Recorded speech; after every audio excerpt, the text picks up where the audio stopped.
नमस्कार, डिजिटल आई न्यूज में भारत भ्रमण के एक और एपिसोड में आपका स्वागत है।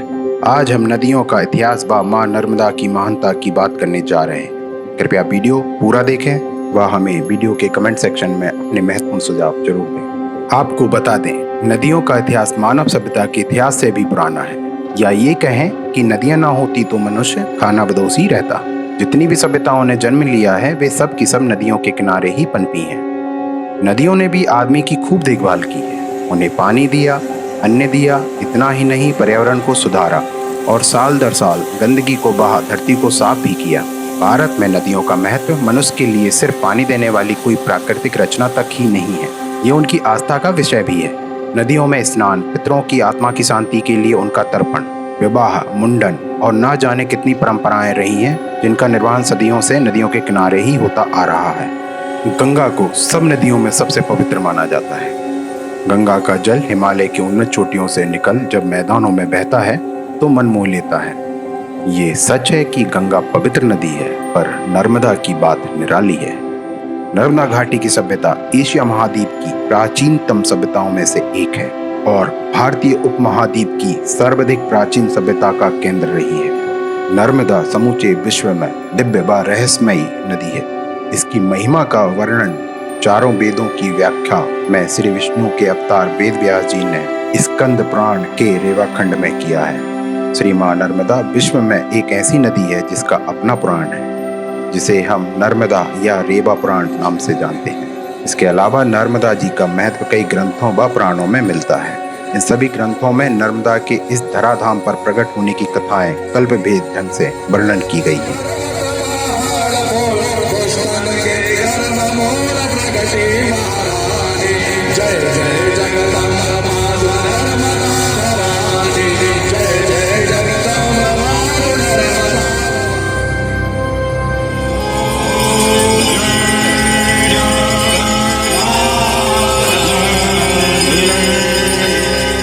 स्कंद पुराण में स्कंद जी कहते हैं, इस 12 कल्प के प्रारंभ में महर्षियों ने मार्कंड जी से पूछा कि सब नदियों में श्रेष्ठ नदी कौन सी है। मार्कंड जी बोले, भारतवर्ष में सैकड़ों नदियां हैं, वे सभी पापों का नाश करने वाली व पुण्य देने वाली हैं। उन सब में श्रेष्ठ वे नदियां हैं जो समुद्र में जा मिली हैं। उनमें भी गंगा, यमुना, सरस्वती और नर्मदा, ये 4 नदियां सर्वश्रेष्ठ हैं। गंगा ऋग्वेद, यमुना यजुर्वेद, नर्मदा सामवेद और सरस्वती अथर्ववेद रूपा है। इस भूमंडल में गंगा जी की समानता करने वाली दूसरी कोई श्रेष्ठ नदी नहीं है।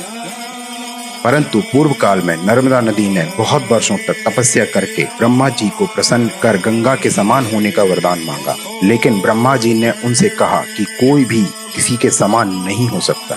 ब्रह्मा जी के वचन सुनकर नर्मदा उनका वरदान त्याग करके काशीपुरी चली गई और वहां भगवान शिव का शिवलिंग स्थापित कर प्रार्थना की।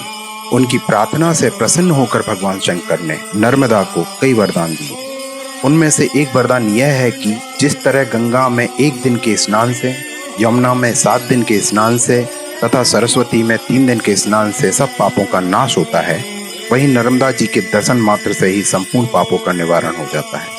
इसके अलावा मां नर्मदा ने अपने तट पर भगवान शिव और पार्वती के साथ सभी देवी देवताओं के वास करने का भी वरदान प्राप्त किया। मां नर्मदा में दैवीय गुण है, इसे इंकार नहीं किया जा सकता। मां नर्मदा के किनारे सभी धर्म के संत, फकीर, पैगंबर और मसीहों ने साधना की है।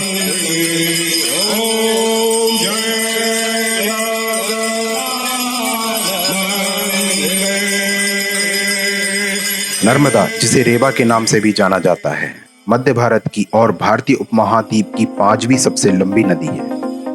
यह गोदावरी नदी और कृष्णा नदी के बाद भारत के अंदर बहने वाली तीसरी सबसे लंबी नदी है। मध्य प्रदेश राज्य में इसके विशाल योगदान के कारण इसे मध्य प्रदेश की जीवन रेखा भी कहा जाता है। नर्मदा भारत की प्रमुख नदियों में से एक है। नदियों के बहाव की मान्य परंपरा को तोड़ने वाली नर्मदा पूरब से पश्चिम की तरफ बहती है। हर काम को उल्टा करने वाली नर्मदा, जिसकी लंबाई भी 1312 किलोमीटर है, यानी कि विषम। नर्मदा 3 राज्यों में बहने वाली नदी है, पर इसकी ममता और वात्सल्य मध्य प्रदेश के हिस्से में अधिक आया, जबकि महाराष्ट्र और गुजरात ने 10% से अधिक इसका भाग नहीं घेरा है। मध्य प्रदेश में 1077 किलोमीटर, तो वहीं महाराष्ट्र में 74 और गुजरात में 161 किलोमीटर का सफर तय करती है। नर्मदा के ऊपर लगभग 30 बांध बने हैं, जिसमें गंगा सागर, खंडवा, बरगी जबलपुर और सरदार सरोवर गुजरात, ये 3 बड़े बांध हैं। इसकी सहायक नदियों की संख्या 41 है, 22 बाएं किनारे पर और 19 दाएं किनारे पर मिलती है। विश्व में नर्मदा ही एक ऐसी नदी है जिसकी परिक्रमा की जाती है। नर्मदा नदी का उद्गम मध्य प्रदेश के अनूपपुर जिले में विंध्याचल और सतपुड़ा पर्वत श्रेणियों के मध्य मैकल पर्वत पर स्थित अमरकंटक में नर्मदा कुंड से हुआ है। इस नदी के उल्टा बहने का भौगोलिक कारण इसका रिफ्ट वैली में होना है, जिसकी ढाल विपरीत दिशा में होती है, इसलिए इस नदी का बहाव पूर्व से पश्चिम की ओर है। गंगा की आधी लंबाई और गंगा की पुत्री का मान रखने वाली नर्मदा यूं तो गंगा से भी पुरानी है।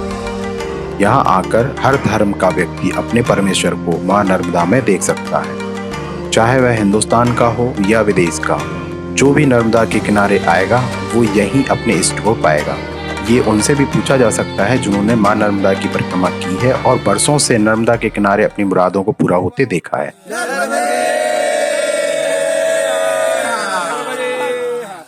हम आपको बता दें कि मां नर्मदा के उद्गम स्थल से लेकर समुद्र संगम के मध्य लगभग 10 करोड़ से भी अधिक तीर्थ स्थल बने हुए हैं। नर्मदा को भारत की सबसे पौराणिक नदी कहा जाता है। ऐसा कहा जाता है कि नर्मदा नदी के हर कण में भगवान शिव निवास करते हैं। नर्मदा नदी को लेकर कई लोक कथाएं प्रचलित हैं। एक कहानी के अनुसार नर्मदा, जिसे रेवा के नाम से भी जाना जाता है, कहते हैं भगवान शिव एक बार अमरकंटक में तपस्या कर रहे थे। तभी उनके पसीने से प्रकट हुई एक बालिका, जिसे भगवान शिव ने नर्मदा नाम दिया। इसका अर्थ था ना मरने वाली या सब सुख देने वाली। शिव ने नर्मदा को सदैव बहने वाली, कभी न समाप्त होने वाली व नदी होने का वरदान दिया। राजा मैकल के यहाँ उस बालिका का प्रादुर्भाव हुआ था, इसलिए मैकल ने उसे अपनी पुत्री मान पाला। विवाह योग होने पर राजा मैकल ने नर्मदा का विवाह राजकुमार सोनभद्र से निश्चित किया।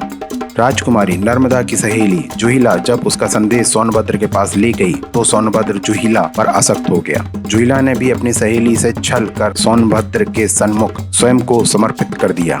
नर्मदा इस विश्वासघात को सहन नहीं कर पाई और दोनों को त्याग उल्टी दिशा में नदी बन बहने लगी और हमेशा कुंवारी रहने की कसम खाई। कहा जाता है इसलिए सभी प्रमुख नदियां बंगाल की खाड़ी में मिलती है, लेकिन नर्मदा अरब सागर में मिलती है।